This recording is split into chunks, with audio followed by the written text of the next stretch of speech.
Well, last week it was announced that Los Angeles has been ordered to rewater the Owens Gorge. Press release from the Mono County District Attorney's Office says that since the early 1940s, Los Angeles has diverted the Owens River from its natural channel in the Owens River Gorge for the production of electricity. In a historic agreement resolving litigation filed in 1991 by the Mono County District Attorney and Mono County, Los Angeles has now agreed to permanently provide the Owens River Gorge with sufficient water to restore lost natural resources, including the historic fish population. Now, the agreement, now filed and approved by the Mono County Superior Court, governs Owens River flows in the 19-mile reach between Crowley Lake and Pleasant Valley Reservoir and protects the Owens chewy chub, an endangered species in the upper gorge, its designated critical habitat, as well as brown trout in the lower reaches of the Owens River Gorge. Now, while the flows required by the agreement will replicate the historic seasonal patterns at volumes shown by scientific studies to be sufficient for fish to survive in good condition, they will also permit Los Angeles to continue production of hydroelectric power and to maintain Crowley Lake for recreation and storage. The resulting court judgment also provides for Los Angeles to pay just over $495,000 to fund monitoring of conditions in the gorge and verify compliance with the agreement. Now, the press release from the Mono County District Attorney's Office notes that, ironically, it was a coincidence of court decisions involving Mono Lake and the Mono Basin and a rupture of the pipeline diverting the Owens River to power facilities, which led to the 1991 lawsuit. Now, in the late 1980s, courts faced with litigation over the ultimate fate of Mono Lake determined, in effect, that the protection of the public's natural resources takes priority over a water user's other plans, an application of what is referred to as the public trust doctrine. Now, in 1991, when the Owens Gorge diversion pipeline broke in Mono County, flooding the tablelands and restoring water to the gorge, it forced recognition of natural resource damage that had occurred from years of drying up the gorge riverbed. The then California Department of Fish and Game presented its case to the Mono County District Attorney and charges relating to a dam owner's obligation to protect downstream natural resources.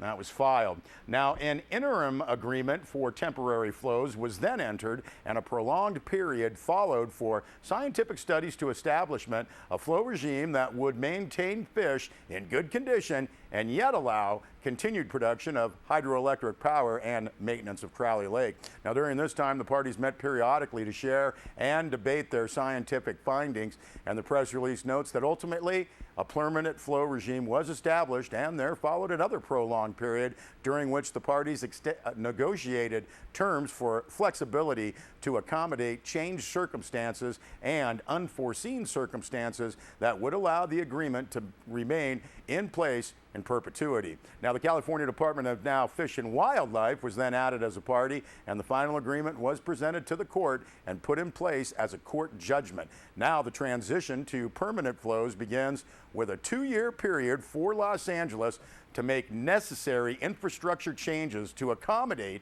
the increased volume of flows in the Owens River Gorge. The final agreement was entered as a court-ordered judgment and permanent injunction, and that happened on January 7th, 2015, roughly 24 years from the date proceedings were initiated in 1991. Now, during that time, the case has passed from Mono DA Stan Eller to his successor George Booth and on to the current DA Tim Kendall. Now, Mono County was initially represented by James Reed, who was then followed by current Mono County Council Marshall Rudolph. And the press release notes the award for longevity goes to Steve Parmenter of the California Department of Fish and Wildlife, who, as a biologist, has been engaged in these proceedings from the outset in both his scientific capacity and as a consultant for all dimensions of this precedent-setting matter. The successful permanent resolution of this important matter, the press release notes, is in no small way due to Steve Parmenter's able and ready assistance, if not persistence. Now, historically, the Owens River Gorge has been known as an exceptional brown trout fishery, and a 16-mile reach of the Owens River below Pleasant Valley Reservoir has been designated by California as a wild trout area, requiring Los Angeles to maintain sufficient flow to support that fishery as well. Well, Deb Murphy filed this report for Sierra Wave Media. While the lower Owens River project showed promise in the early rush of water down the channel, progress has slowed and conditions are trending in the wrong direction. The historic river restoration project is caught between nature and project management mandates, a stalemate waiting to be broken, hopefully, following this Wednesday's public meeting to review the Lower Owens River project recommendations made by the Memorandum of Understanding consultant Ecosystem Science. Now, those recommendations look very much like Ecosystem Science's 2013 recommendations, with the addition of alternatives depending on what the MOU partners can agree on. The restoration is managed by the Los Angeles Department of Water and Power, monitored by Inyo County's Water Department, with some elements of the management dictated by the MOU. Now, changes to these elements require unanimous agreement among the partners: LADWP, Inyo County, California Department of Fish and Wildlife, State Lands Commission,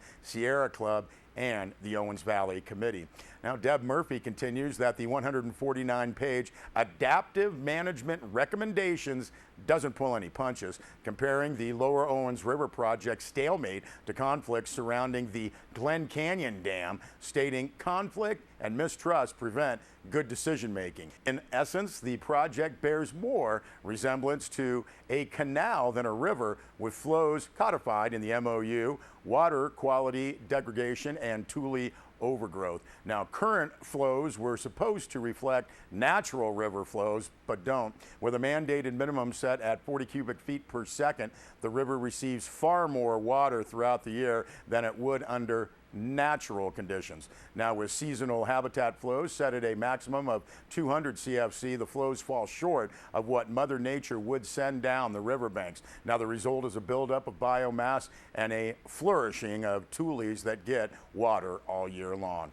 Now, the potential trade-off: the MOU mandates are rescinded in favor of a lower minimum flow paired with more flushing flows and higher seasonal flows, and LADWP is allowed to increase the capacity at the pump back station to reclaim water for the LA aqueduct. Now, as it stands, water that exceeds the capacity ends up in the Delta, an area earmarked for water, but currently over-tuled due to more water than is required, this according to Ecosystem Science's document.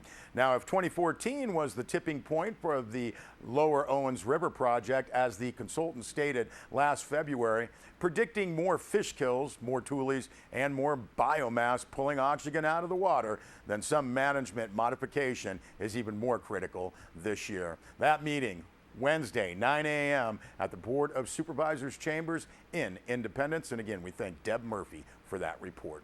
You can see more on both of these first two stories on our website, sierrawave.net.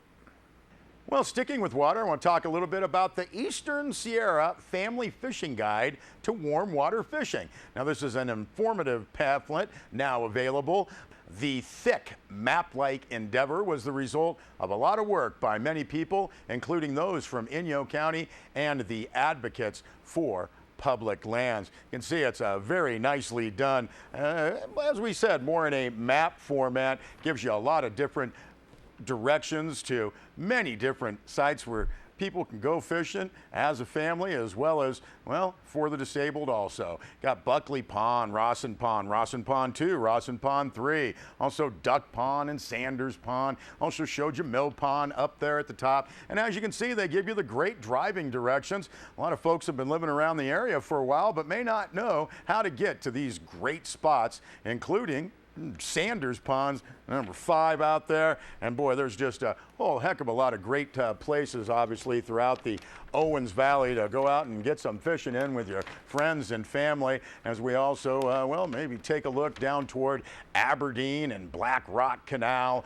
Goose Lake, Billy Lake, also Independence Way, again, as we said, Goose Lake, and down near Manzanar National Historic Site, and toward the Lone Pine area, you got at Pumpback Road and Diaz Lake. And again, they give you some great information. A lot of people did a lot of work on this. The Eastern Sierra Family Guide to Warm Water Fishing is available throughout Inyo County at Chambers of Commerce and Visitor Center offices, as well as sporting goods stores. And we also have some here at Sierra Wave Media. Great job there by Inyo County and Public Access, folks. We'll be back with more news.